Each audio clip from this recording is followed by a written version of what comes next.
Tempo de acordar, igreja. É tempo de acordar, porque nós estamos nos finalmente mesmo, nós estamos no finalzinho. Jesus está às portas, Jesus está voltando para buscar a sua noiva, para buscar a sua igreja.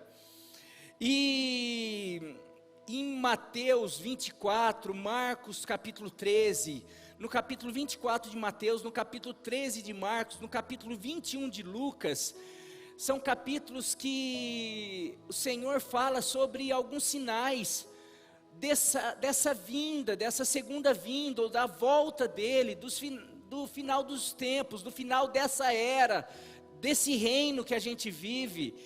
E ele é questionado, e ele começa a falar: não compete a vós saber os tempos, ninguém sabe, mas ele começa a falar um monte de coisas, que olha, quando chegar esse tempo, fiquem atentos.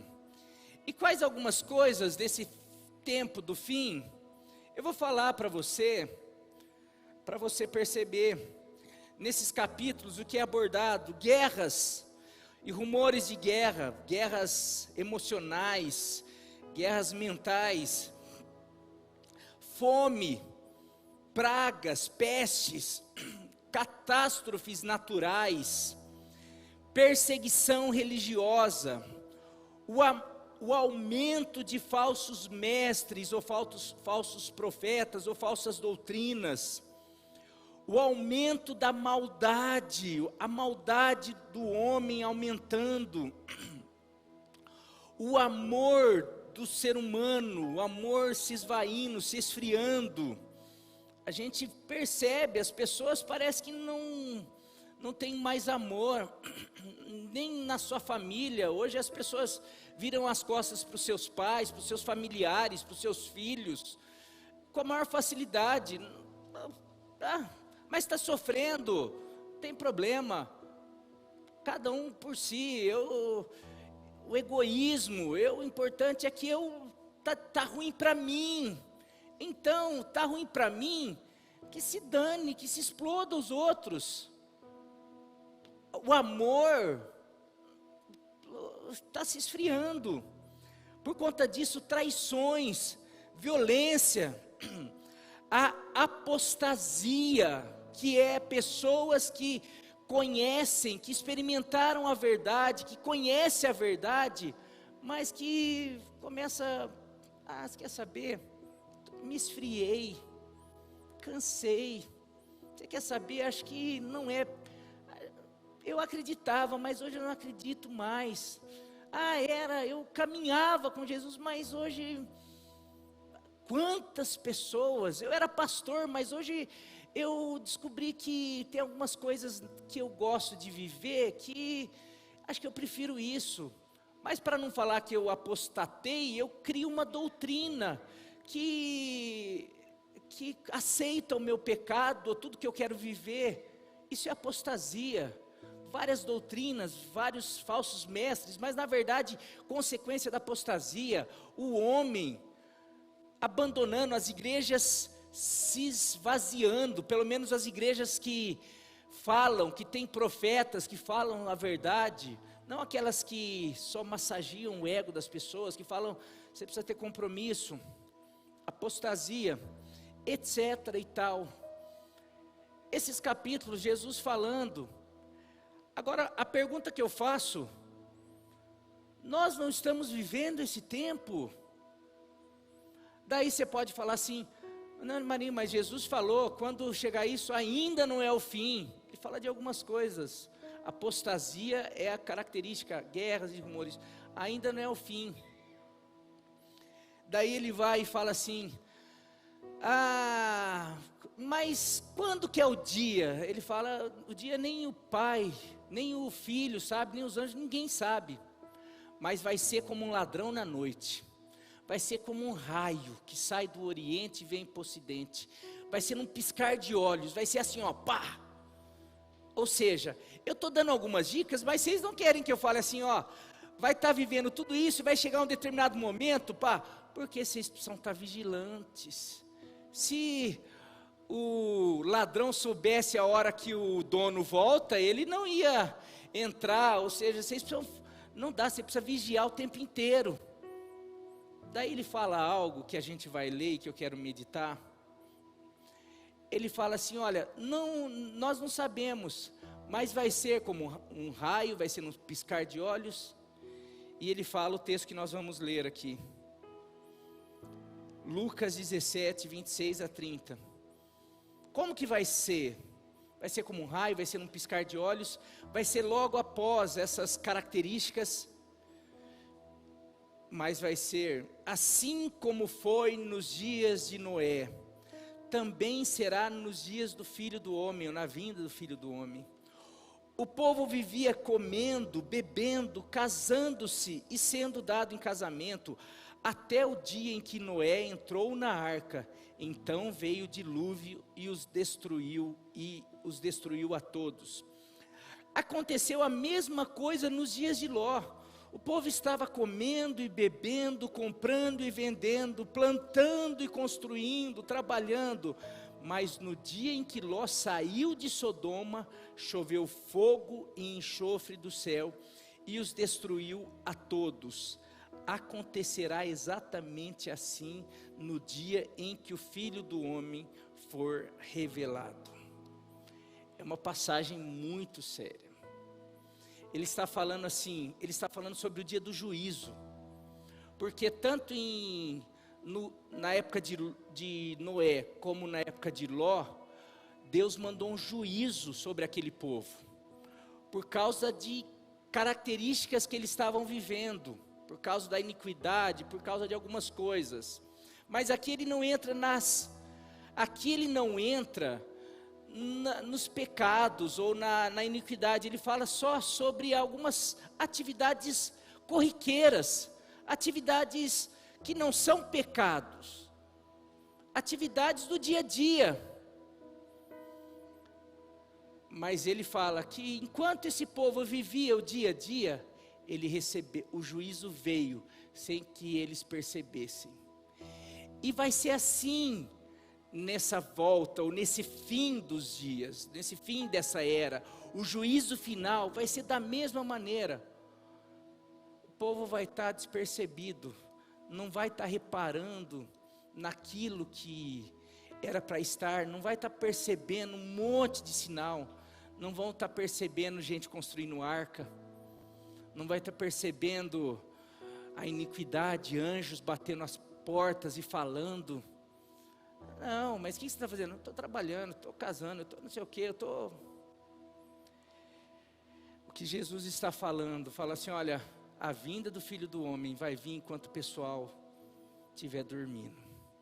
E ele usa na continuidade, ele fala, vai estar um dormindo, aliás, vão estar dois dormindo, um vai ser levado e outro vai ser deixado. Ele está falando, e a igreja que sabe tanto disso, mas para mim é uma estratégia do inimigo, porque já se falou tanto em outras épocas, aqueles filmes deixados para trás, naquela primeira edição, já teve já 3 edições desse filme Deixados para Trás. Eu lembro que quando a gente chegou aqui em Pirajuí, a gente assistiu, eu cheguei aqui na adolescência, eu lembro que eu assisti com alguns adolescentes, a gente tinha medo de pecar, de pecar naquele dia e Jesus voltar à noite e a gente ficar. Quando você assiste, nossa, não pode, não. Tinha medo até de olhar para uma menina e ficar à noite, Jesus vinha à noite e você ficar. Era um negócio que você fica tão assim, meu Deus, não posso pecar, porque ele pensou, se Jesus vem eu fico.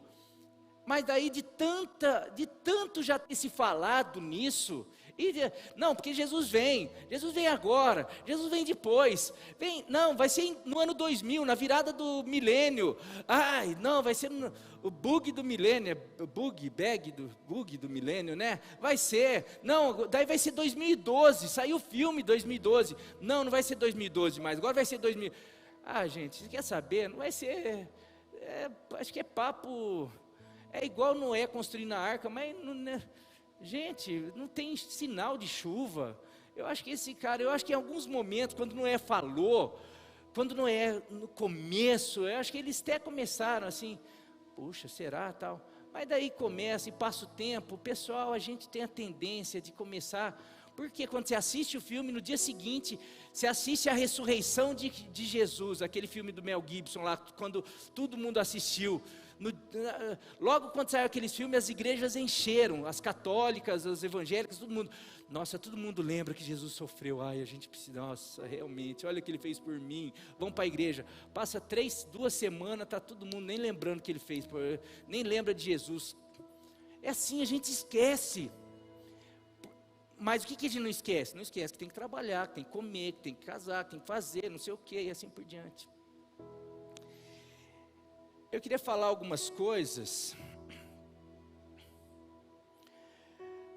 que, além de todas essas informações, eu queria que você lesse. Eu sempre falo, a leitura é algo que a gente precisa ler.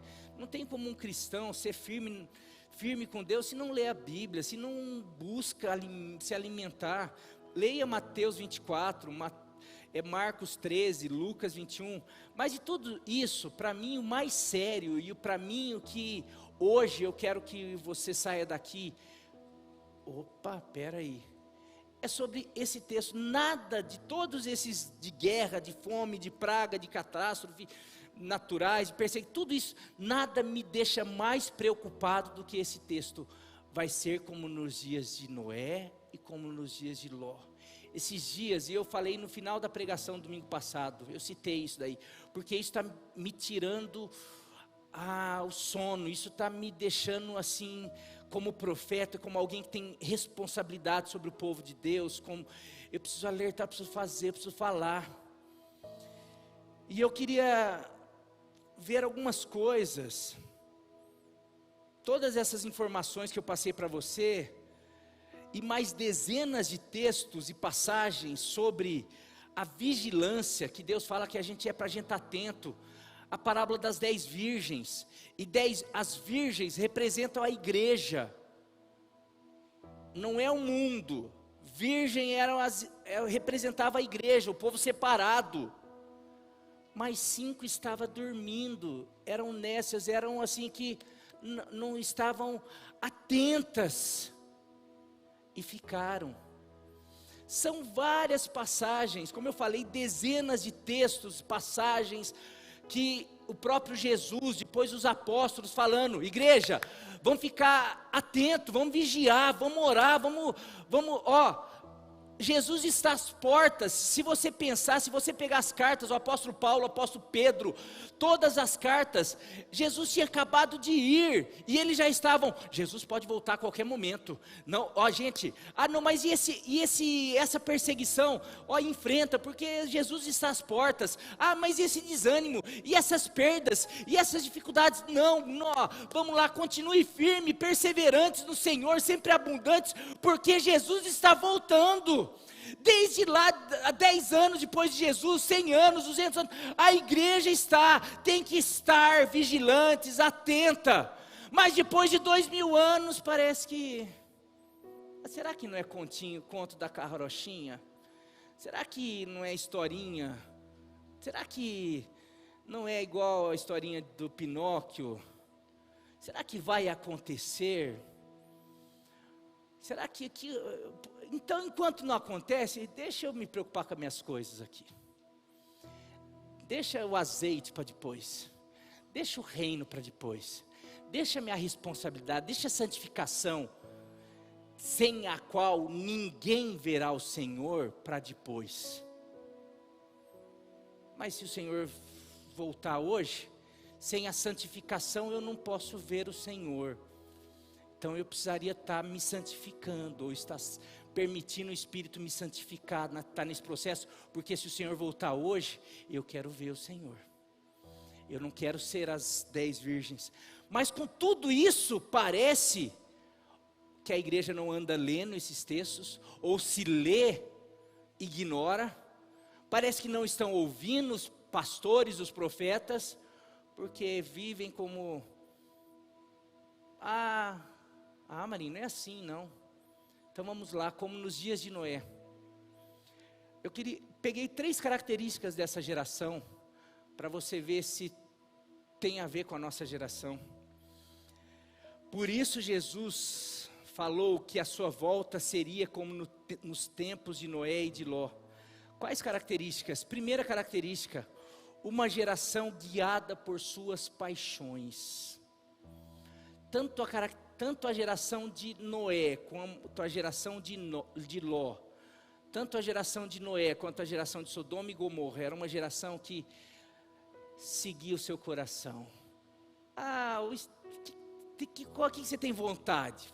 Faça, siga os seus desejos, siga o seu coração. É isso, Deus te fez para viver tudo isso. Deus que te fez assim. Gênesis 6:5, falando sobre o tempo de Noé. Gênesis 6, capítulo 6, versículo 5, diz assim: o Senhor viu que a perversidade do homem tinha aumentado na terra, e que toda inclinação dos pensamentos do seu coração era sempre e somente para o mal.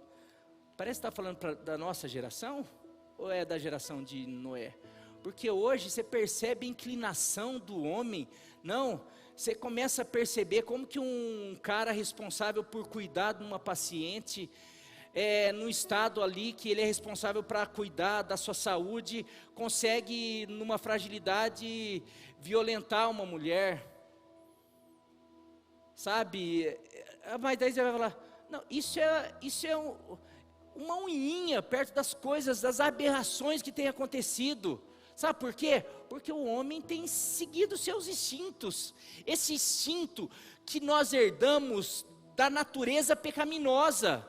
Eu estou aqui, mas eu tenho vontade, a hora que alguém olha para mim feio, eu tenho vontade de dar um tapa na pessoa. Quando alguém pisa no meu pé, a vontade de dar um bicudo na canela dele. Quando alguém fecha meu carro, a vontade de pegar meu carro e enfiar no carro dele.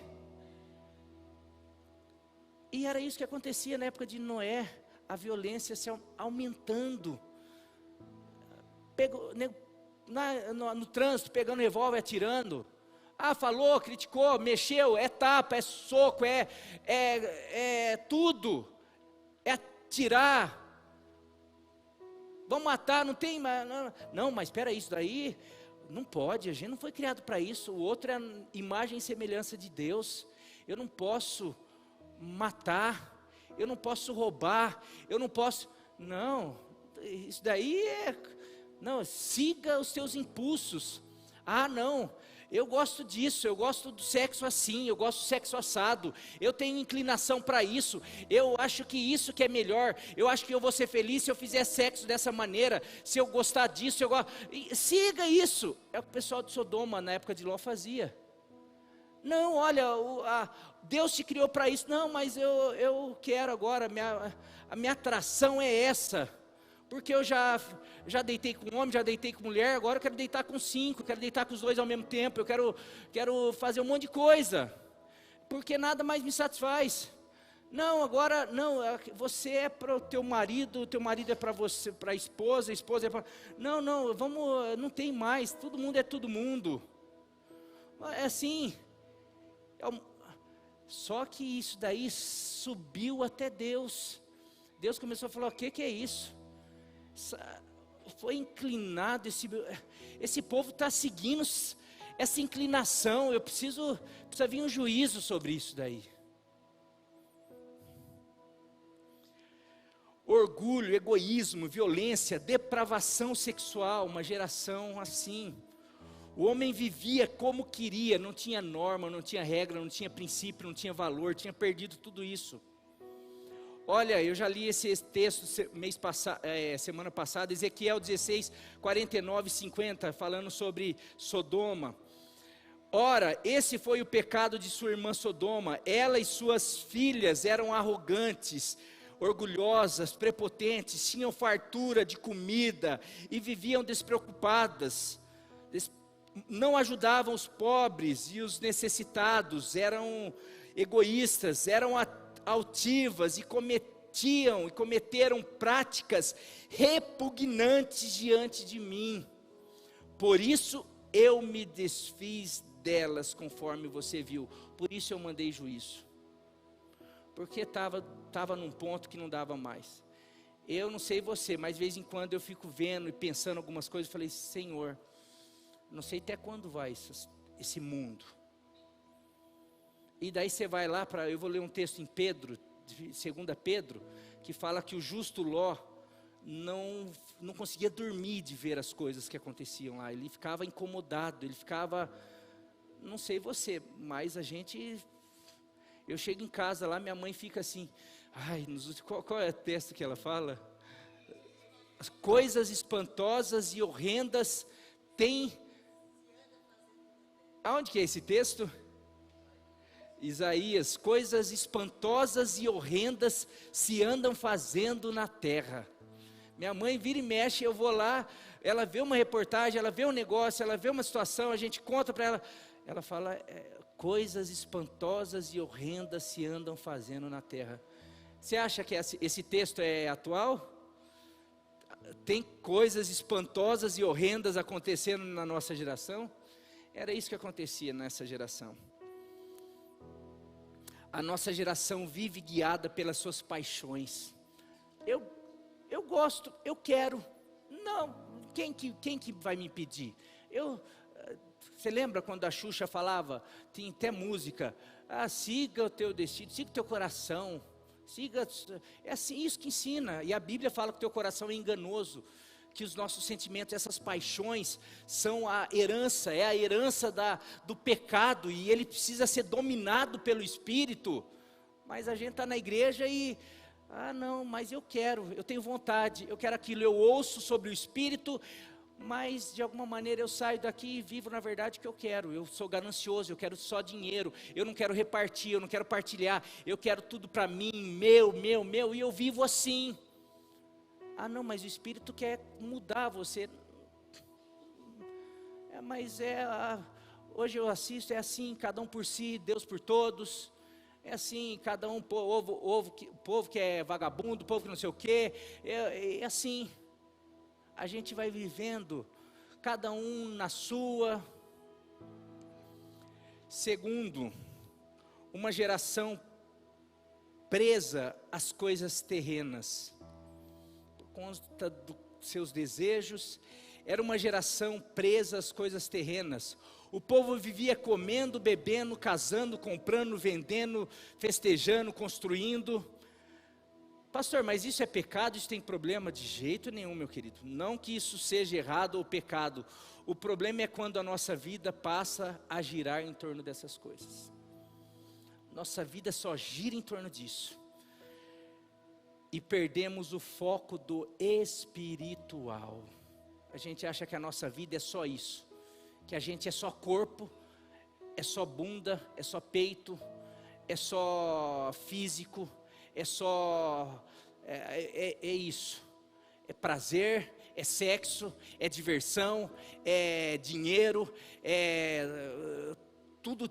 Não, a gente precisa ser satisfeito, satisfazer a nossa alma, os nossos desejos. Então, para isso eu preciso investir só no meu casamento de uma maneira natural, porque eu estou achando que eu só estou trabalhando para ter mais, para dar mais para minha esposa, para os meus filhos, porque se eu tiver dinheiro, se eu investir no meu trabalho, isso tudo é bom, mas o problema é que só isso prejudica demais, porque quando isso vira o foco, isso vira o primeiro na nossa vida, isso vira um Deus, isso vira uma idolatria, isso vira um ídolo. E quando isso toma o lugar de Deus, rapaz, isso faz um estrago, nunca satisfaz. Isso daí vira aquilo que você coloca no lugar de Deus se torna a maior ruína. Por isso tem muita gente às vezes perdendo dinheiro, sofrendo, indo preso por causa de dinheiro, gente perdendo casamento porque um dia só pensou no casamento, não estava nem aí para Deus. Não, mas é porque meu casamento, porque meu marido, porque minha esposa, de repente, pá. Puxa, passei minha vida, dediquei minha vida para Ele. Se eu tivesse dedicado para Deus, não teria acontecido isso talvez. Ou se tivesse acontecido, Deus daria 10 vezes mais e melhor para você. Não, mas gente, não, eu dedico para trabalho, é isso aí, eu fico só no natural, no corpo, no físico, no trabalho, no dinheiro, na festa, no beber, no comer, nas satisfações. O que pode me satisfazer? Às vezes, daí você pode falar, não, pastor, daí eu só vivo para trabalhar, não dá nem tempo de nada disso. Também, só trabalha. João 6:27 diz assim: não trabalhem pela comida, poderia colocar, não trabalhem apenas pela comida que se estraga, ou pelo pão que perece, mas pela comida que permanece para a vida eterna. Jesus que falou isso, a qual o Filho do Homem lhes dará. Meu querido, tem muita gente vivendo só pela comida, pelo pão faz tudo, não dorme. E a gente precisa, meus queridos, quero deixar claro que a gente precisa e Deus nos manda ser diligente no trabalho, mas quando isso toma, não posso, e as coisas de Deus, não posso, não dá, não tenho, não consigo, por quê? Por causa do trabalho, por causa do estudo, por causa não sei o quê, por causa da família, porque não sei o quê, é só, e a nossa geração, talvez você não se identifica com isso, mas olha em volta, como que anda a nossa geração? É só pensando nisso. É só trabalho, casa, carro, festa, bebida, diversão, relacionamento. O que pode me... É só isso. Mateus 16. Que como a vida cotidiana tem roubado os planos de Deus para o homem. Quantos ministérios, quantos projetos de Deus para a vida de homens, mulheres, adolescentes, jovens que são trocados por um prato de lentilha, porque a pessoa escolhe matar a fome, em vez de matar a fome é matar os desejos, ou viver aquilo só no natural. O que vai me servir a primogenitura? O que vai me servir a bênção da primogenitura? O que vai me servir as promessas de Deus?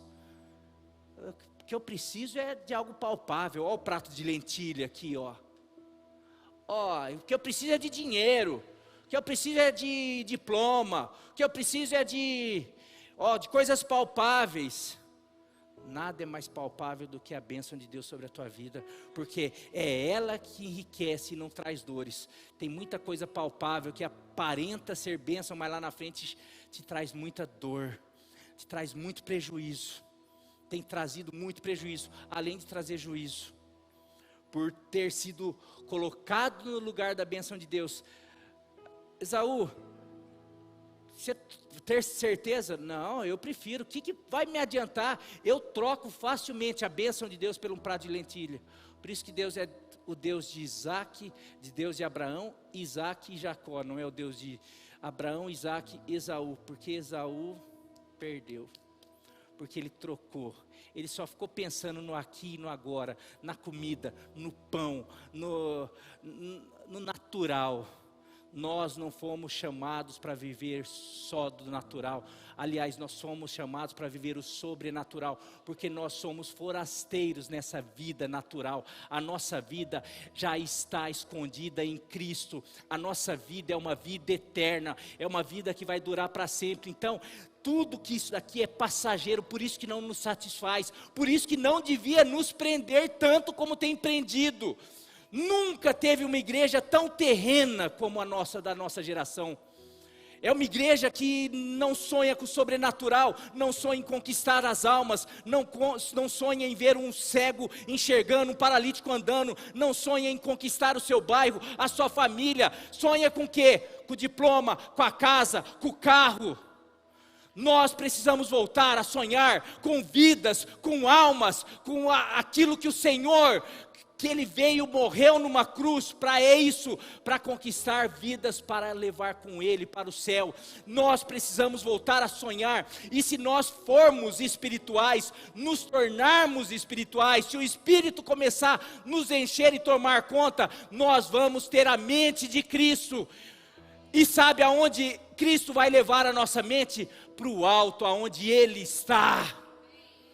A gente vai parar de ficar só, aqui, ali, aqui. Mas infelizmente nós estamos nessa geração. Mas isso é bom, porque me mostra algo. Que Jesus está batendo a porta. Porque Ele falou que o dia dele seria como nos dias de Noé e de Ló. E eu estou percebendo que eu estou nesses dias. Eu estou percebendo que eu estou nesses dias. Porque as pessoas estão tão ocupadas com seu cotidiano que não conseguem perceber o movimento espiritual, as coisas espirituais. Mas que em nome de Jesus você saia daqui. Não, pastor, eu entendi que eu estou meio distraído só com as coisas naturais. Eu estou deixando, talvez, eu não sei se o juízo vier, eu faço parte de que grupo. Porque só ir à igreja não te garante nada. Porque eu vou te mostrar no último ponto. Mateus 16, 25, 26 diz assim: pois quem quiser salvar a sua vida ou ganhar a sua vida, a perderá. Mas quem perder ou entregar a vida por minha causa, pelas minhas causas, pelo reino, por aquilo que é espiritual, a encontrará. Pois que adianta o homem ganhar o mundo inteiro, falando sobre coisas naturais aqui, e perder a sua alma, falando sobre coisa espiritual? Que adianta o homem ganhar tudo no natural, ter sucesso tudo no natural e perder o que é espiritual? Ou o que o homem poderá dar em troca da sua alma? Meu querido, a gente precisa começar a voltar a viver, lembrando que se eu precisar, eu me sacrifico, eu começo a não olhar com diligência, com dedicação. Eu amo a minha família, eu quero fazer o melhor, por isso que eu quero fazer o melhor, eu quero ser o melhor pai, eu quero ser o melhor funcionário, o melhor patrão. Por isso que eu tenho que buscar Deus, porque é Ele que vai me fazer assim. Eu tenho que ser alguém espiritual para ter um discernimento, até um discernimento de saber que eu sou o responsável de construir a arca. Porque se eu estiver tão ocupado, sabe o que vai acontecer? Eu vou estar tão ocupado trabalhando, fazendo, correndo, que talvez, a hora que o juízo vier, eu não construí uma arca para minha família. Por quê? Porque eu construí carro, eu construí casa, deixei uma poupança, deixei tantas coisas, mas não deixei uma arca para que a hora que o dilúvio viesse, pudesse salvá-los.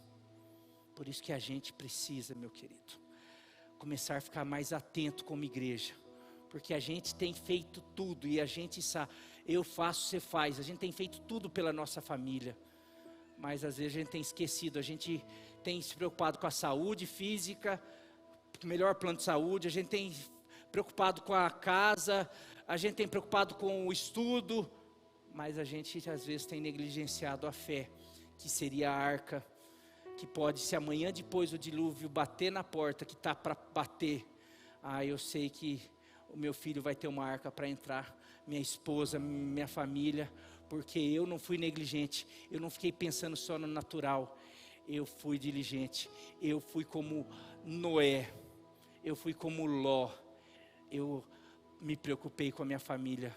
Amém, meus queridos? Por último, uma geração que negligenciava os avisos de Deus. Uma geração que negligenciava. Noé ficou durante 120 anos pregando. Lá a gente vai ver 2 Pedro. Pedro fala que ele era o pregador, ele foi o pregador da justiça. Ele ficou 120 anos pregando. Ele ficou, gente, se arrependam, olha, vem juízo, vai ter um dilúvio aqui, vai ter um juízo por causa disso, por causa do que vocês vivem, se arrependam. Não, mas ele não falou, tá, cada martelada na arca era uma pregação, literal, ele pregava o prego e cada batida o pessoal ouvindo, lá aquele doido, construindo a arca, ou seja, acreditando naquilo que Deus falou para ele. Olha lá esses doidos de crente achando que realmente vai ter o fim do mundo, que vai ter uma justiça, que um dia aqueles que pensaram nele, que entregaram a sua vida, perderam a sua vida por causa dele, vai encontrar na vida eterna. Esses dias eu vi, falo assim, a gente fica, se eu pudesse responder, se eu fosse desses caras que gostasse de polêmica, eu não gosto, eu fujo de polêmica. Vocês soubessem como eu me seguro para não responder essas coisas de internet, essas polêmicas. Mas eu vi o Fábio Porchat, numa reportagem, num dos seus programas, ele fez a pergunta: o que você escreveria na sua lápide? Na hora que você morrer ali no túmulo, aquela coisa, o que você escreveria? Perguntou para os entrevistados dele. Daí um escreveu falou, escreveria isso, viver.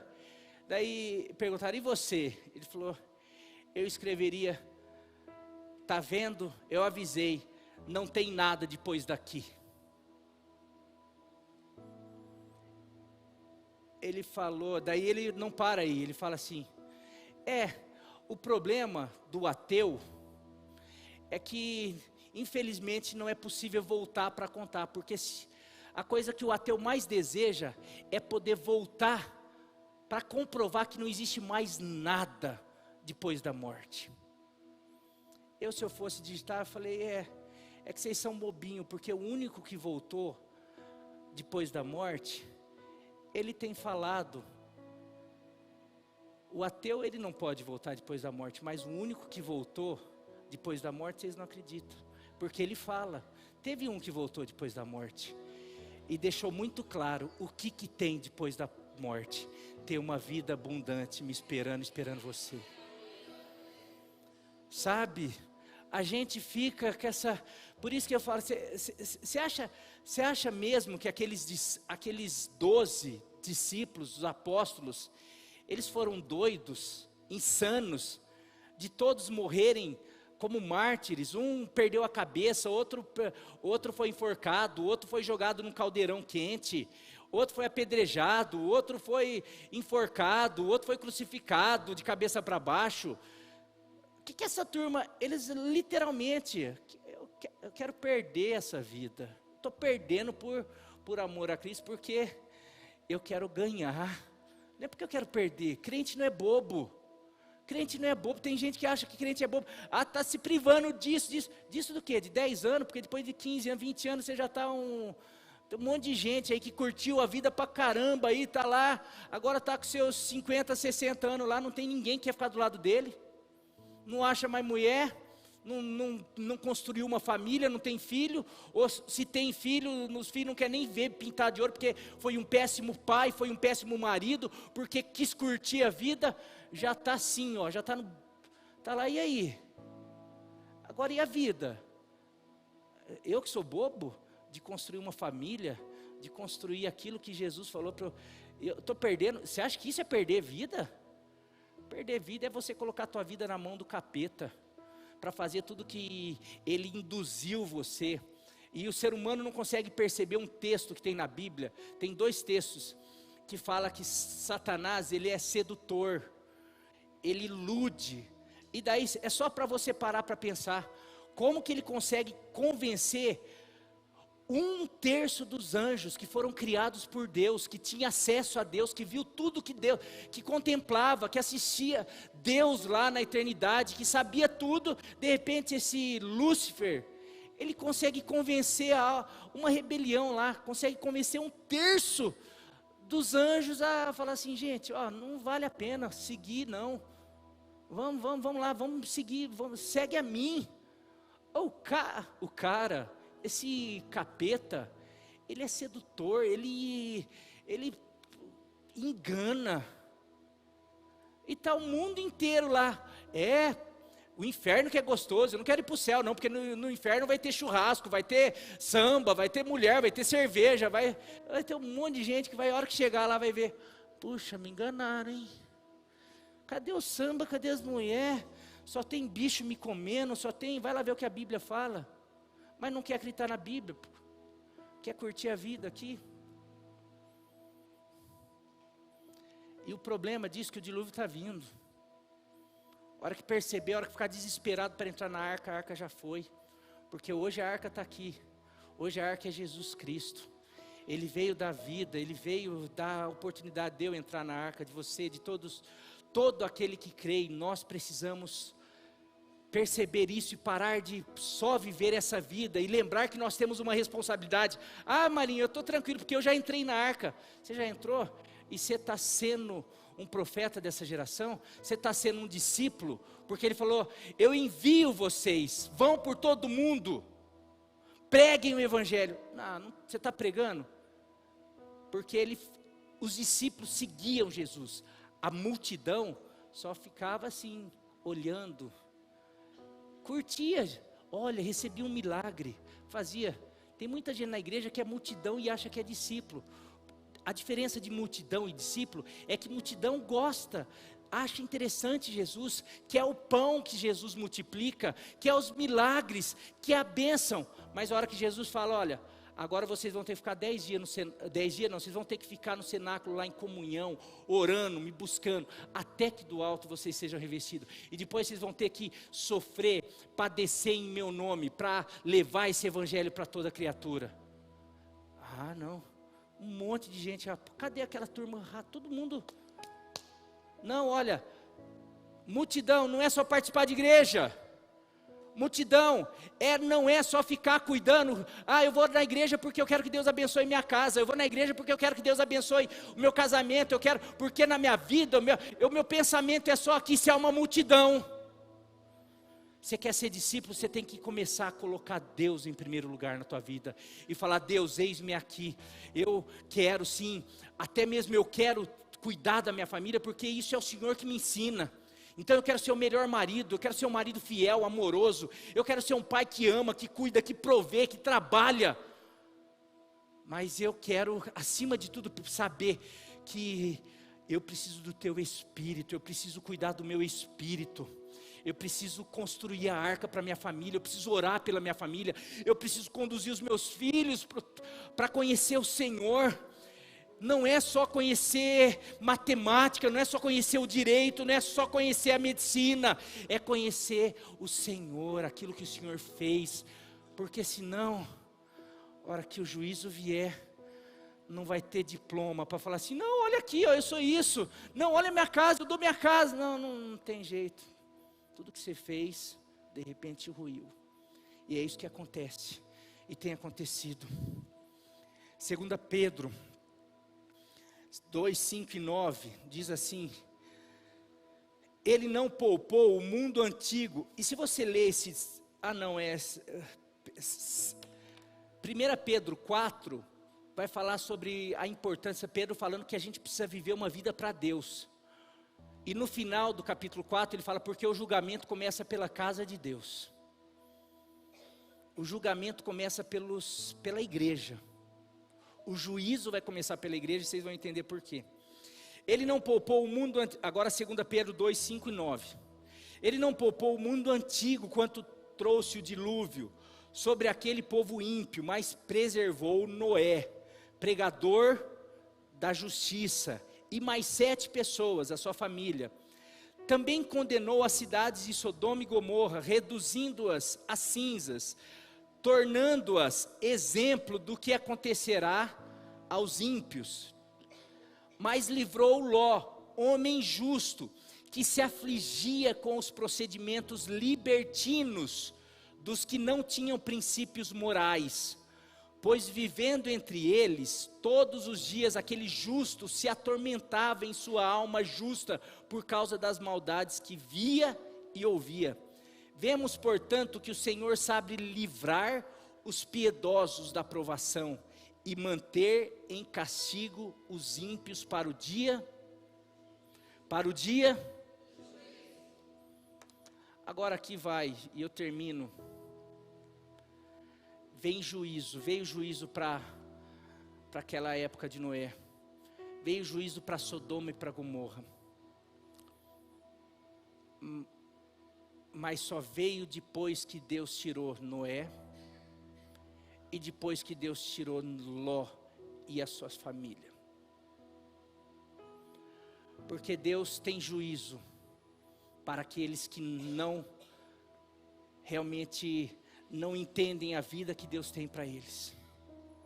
Aqueles que não se conformam, que não vivem como essa geração, esses são preservados. Esses têm uma arca, esses têm anjos que, se for necessário, são carregados pelo colo para ser levados lá. Mas assim que a família de Noé entrou na arca, veio o juízo. Assim que os anjos tiraram a família de Ló, com exceção a mulher que gostava daquela vida e ficou com saudade, olhou para trás, e daí não teve como, ela também recebeu um juízo. Agora, em todos esses textos, se você olhar, Deus faz uma diferença. Aquela geração era malvada, aquela geração vivia isso, aquela geração fazia isso, fazia aquilo, mas havia um homem. No caso de Noé, no caso de Ló, que se distinguia, que era diferente da sua geração. Você viu a geração que eu descrevi?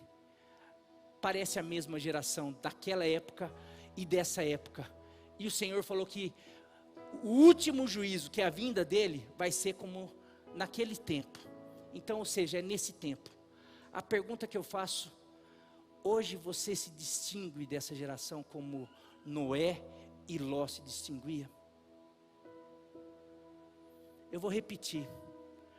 Porque se você não fizer, se hoje você estiver no bolo, mas a geração, é a cultura, é assim, é consumista, a cultura, a gente está no meio do bolo lá.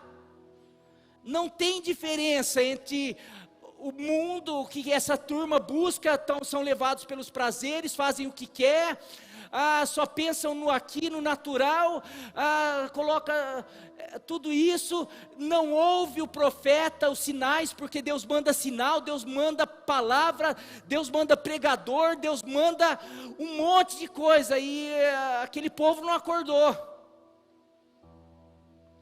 A pergunta que eu faço: você hoje tem sido diferente dessa geração? Porque se você for diferente, antes do juízo, Deus vai pegar você e levar para cima, que é o arrebatamento. Eu vi pouca gente falando amém, então eu fiquei preocupado agora. Talvez você esteja pensando: será que eu sou diferente? E se você estiver pensando, é bom mesmo, porque a gente precisa fazer uma autoanálise. Porque se não for diferente, se você não estiver construindo a tua arca, se você só estiver pensando em casamento, em trabalho, se você não tiver, toda vez que um profeta sobe aqui e começa a martelar palavras duras, mas vamos acordar, talvez você realmente tenha que falar: Deus, eu preciso entrar na arca, eu quero ir, porque depois que a igreja, não vou colocar a igreja, vou colocar os fiéis, os santos, aqueles que se distinguem dessa geração, como Noé se distinguia e como Ló se distinguia. Quando Deus vier e tirar, arrancar com força, arrebatar é arrancar com força, é tirar. Assim que Deus tirar, virá um juízo como nunca antes. Você acha que o dilúvio foi complicado, matou todo mundo? Você acha que Sodoma e Gomorra ter sido acabado com fogo, com saraiva, foi muito? Daí tem um texto que fala: não, esse tempo de juízo de Deus agora, esse último tempo, nunca se viu nada igual, nunca teve nada igual. Vai ser um tempo que fala que se esse tempo não fosse abreviado, não, vai ser o último juízo. Então, se eu fosse você, meu querido, depois de uma palavra dessa, eu começaria a acordar. Falar assim: ai, Jesus, cara, será que eu estou ignorando Noé? Será que eu estou ignorando algumas coisas? Porque eu estou achando que minha vida está confortável, porque você imagina, você vê Sodoma, arrogante, se achava, eu não sinto falta de nada, não tenho nada, tá? A gente tem tudo, a cidade, melhor cidade da época, tinha fartura, não, você não precisa de nada, você tem tudo, para que ir para a igreja, para que começar a dedicar minha vida mais para o Senhor, para que começar a me envolver, para que ter que aguentar crente é só Deus que aguenta, não, para que começar a ter que ser lapidado, para que de repente começar a tratar meu orgulho, para que de repente me submeter, assim como Jesus, tende em vós o mesmo sentimento que houve em Cristo Jesus, que mesmo sendo Deus, não teve por usurpação ser igual a Deus, mas antes esvaziou a si mesmo, se tornando servo, e sendo obediente. Não, ninguém quer ser obediente, não, porque eu já sou patrão, porque eu já sou isso, porque eu já sou aquilo, porque eu tenho dinheiro. Você é obediente. Noé era obediente. Noé, você pode construir arca? Senhor, mas não vai chover. Se eu fosse você, eu construiria arca, porque vai vir juízo sobre essa. Então tá bom, vou construir. Nossa, mas uma arca, a hora que ele viu a medida, acho que vai demorar uns 100 anos para construir. E você não pode desistir, e nem desanimar, porque vai ser o meio que você vai ser salvo. Porque se você desistir, nem você vai conseguir se salvar, porque o juízo virá. E eu quero dizer, meu querido, você acreditando nessa palavra ou não, o juízo virá, e vai atingir a igreja primeiro, por causa do arrebatamento. Quem que vai ser arrebatado? Quem Deus julgar digno, justo. Mas justo pelas obras? Não, pela fé em Jesus. Nós somos justificados por aquilo que Jesus fez na cruz, não é pelas obras. Mas se eu creio que Ele fez tudo aquilo por mim, e é pela fé, eu automaticamente passo a segui-lo, e a viver como Ele vive, como Ele me chama, eu passo a seguir. Ele fala, aquele que quer vir após mim, aquele que acredita em mim, aquele que crê, aquele que tem fé, aquele que vai ser justificado segundo a fé, não segundo as obras, vai ter que negar a si mesmo, tomar a sua cruz e seguir. E me seguir. Seguir às vezes, não, mas eu tenho que pensar, eu tenho tanta coisa, eu não tenho tempo, eu trabalho demais, eu tenho que ganhar dinheiro, não, fica à vontade, você faz parte dessa geração que só pensa nisso, só lembra de Deus a hora que fica alguém doente, a hora que a coisa começa a complicar, a hora que começa a brigar com o marido, com a esposa, essas coisas assim. Não, que nessa noite, depois dessa palavra, nós possamos sair daqui falando assim, eu quero ser como Ló, eu quero ser como Noé, porque a hora que o juízo vier, e volto a dizer, ele está eminente, a qualquer momento, por isso que nós temos que ter pressa, como a Isa falou, por isso que nós fizemos retiro de líderes, porque nós temos que ganhar Pirajuí, porque talvez tenha gente que vai receber o juízo, e a hora que eu chegar lá, fui arrebatado, ai que beleza, ai Deus obrigado, fui arrebatado, mas sabia que ficou uns 10 lá, que era responsabilidade tua? Ai meu Deus, por causa disso, então você podia viver isso daqui a eternidade toda, porque agora aqui é o galardão, então agora você vai ficar, eu tinha um reino, sabe, porque nós seremos reis e sacerdotes, eu tinha um reino para você, lá no Havaí, mas porque você não quis fazer nada, você vai ser prefeito de Pirajuí. Eu ficaria feliz, eu ficaria feliz, porque eu ia transformar Pirajuí, mas eu quero dizer que eu quis dizer assim, que às vezes a gente sonha com algumas coisas, lógico, perguntar para o Fiala se ele queria ser prefeito de Pirajuí ou lá no Havaí, o que eu quis dizer é nesse sentido, não quis menosprezar, tem que tomar cuidado com o que a gente fala, de proporção, né? Senão a gente fala, esses dias um técnico que estava num time menor falou que queria um técnico, falou de um clube maior e daí gera, então às vezes a gente não quis menosprezar Pirajuí, que eu amo e quero morrer aqui em Pirajuí, sendo pastor dessa igreja, aliás, dessa igreja, mas essa igreja espalhada pelo mundo inteiro, que tenha PIB Pirajuí no mundo inteiro, mas é isso daí, vocês entenderam o que eu falei, a gente pode ter coisas, não é só salvação, Deus tem muito mais, tem galardão. Paulo fala, por isso que eu considero tudo aqui Paulo, ele tinha um objetivo: eu quero ganhar, eu quero compartilhar, eu estou compartilhando do sofrimento de Jesus, mas eu quero compartilhar das suas glórias também, e a gente precisa ter isso. Quero chamar o Ministério do Louvor aqui à frente, por favor.